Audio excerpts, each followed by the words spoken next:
Je suis Somarie Bernard Alima, secrétaire exécutive de la commission Justice et Paix et de la conférence des évêques du Congo.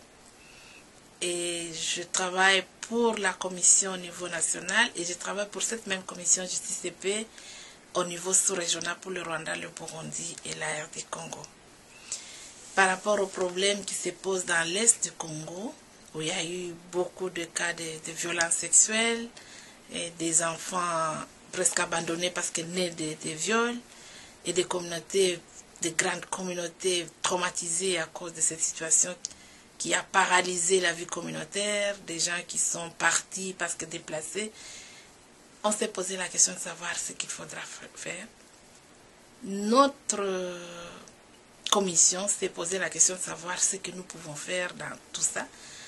On a cherché à compléter toutes ces approches, toutes ces activités, et grâce à l'appui des développements épais, nous sommes en train de développer un programme que nous appelons un programme de réconciliation, reconstruction communautaire et relance des activités économiques.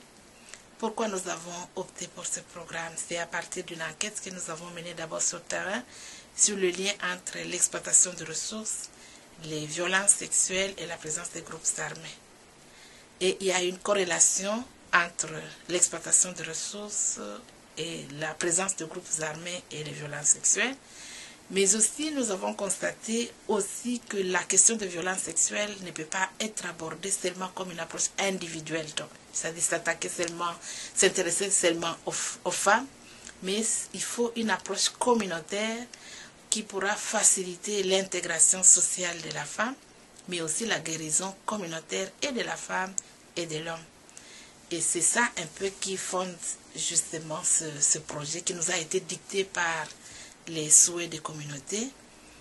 Et nous avons commencé par l'alphabétisation, parce que la plupart des femmes, plus de 90% des zones que nous avons ciblées dans le sud Kivu, il y a 3 territoires, Shabunda, Walungu et le territoire de Mwenga. Nous avons essayé de travailler uniquement avec ces 3 territoires pour voir comment tester cette approche qui est nouveauté. Et on a commencé d'abord par l'alphabétisation, ce que nous appelons alphabétisation conscientisante. Cette alphabétisation porte sur l'analyse du contexte, l'engagement des populations pour essayer un peu de résoudre localement certains problèmes et l'apprentissage de la lecture et de l'écriture à partir de réalités sociales. Et on a formé des formateurs, mais comme premier résultat, c'est ce qui est encourageant, c'est qu'aujourd'hui, donc à travers ce programme, la femme va découvrir ses compétences et la communauté dans ses échanges découvre aussi que la femme est une personne, qu'elle a des capacités, qu'elle a des compétences, qu'elle est une valeur en soi qui peut apporter une contribution.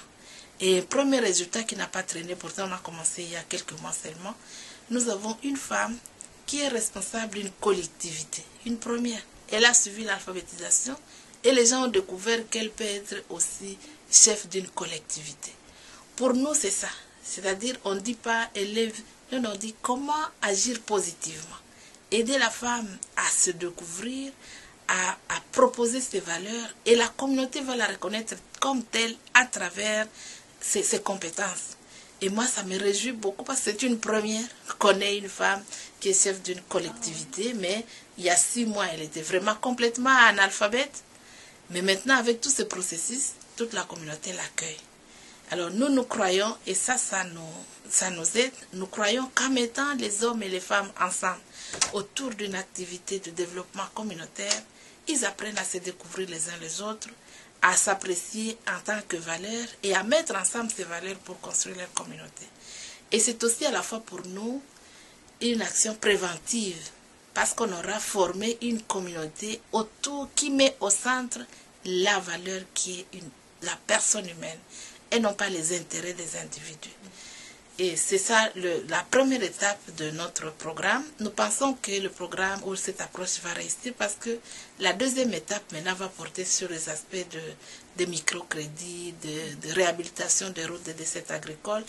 Tout ce travail se fait, hommes et femmes, ensemble, ils se répartissent les responsabilités et c'est une occasion pour se découvrir l'un l'autre et d'apporter chacun sa contribution dans la construction des communautés locales.